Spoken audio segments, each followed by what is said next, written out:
qaabka linebet la isaga diiwaan geliyo loona gashto promo code aad ku faa'iideyso khasaaradana ka yareenayo ayaan idin tusin doonaa. Marka koowaad gal linebet registration ku dhufo kadibna waxaad dooranaysaa registrationka qaabka one click. xagga kore waa wadankaaga, xagga hoosena waxaad bedelaysaa lacagaha shilin Soomaaliya saaran yahay, waxaad dooranaysaa dollar kadibna promo code waxaad gelinaysaa filagul. Filagul waxaad ka heli kartaa website-ka filagul.org.com. dhammaan promo code-kaas oo ku isticmaali kartaa gaming, casino, sports, meel walba. wuxuuna ka ilaalinayaa khasaarada 80%, faa'iidadana ayaad helaysaa. fadlan isticmaal filagul oo adigana faa'iido ku ah, waana garan sharaf inoo ah. mahadsanid. inoo celi registration-keena filagul inoo geli, xagga hoosena tig saar. marka xagga hoose tig saarto waxaad ku dhufanaysaa registration. kadib wuxuu ku siinayaa user iyo password koobi gareey, kadibna waxaad ku dhufanaysaa next. sidaas ayaana automatic login-ka kugu sii gelinayaa.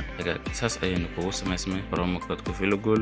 sidee loo marka profile-ka loo dhammaystiraa? menu ku dhufo xagga sare ee profile-ka ku sii dhufo. markaa ku dhufato waxaad dooranaysaa personal profile. qaybtan waxaad ku sii dhufanaysaa fill in markaa ku dhufato xagga hore waxaad gelinaysaa magacaaga, xagga dambe waxaad gelinaysaa magacaaga saddexaad, xagga saddexaadna waxaad gelinaysaa magacaaga labaad ee aabaha. qaybta ku xigta waxaad gelinaysaa dhalashadaada, xilligaa dhalatay. qaybtan waxaad gelinaysaa xaggaa ku dhalatay. waxaad ku dhufanaysaa xagga hoose waxaad gelinaysaa Muqdisho, intana Muqdisho, qaybtana Muqdisho. qaybtan waxaad leedahay waa beri. ID-ga documentiga waxaad dooranaysaa ID. serial number-ka waxaad gelinaysaa number aad xusuusan karto. inta ID-gana sidoo kale. issued-na waxaad gelinaysaa date-ka 2020. issued by-gana waxaad gelinaysaa 2024. kadibna waxaad ku dhufanaysaa done.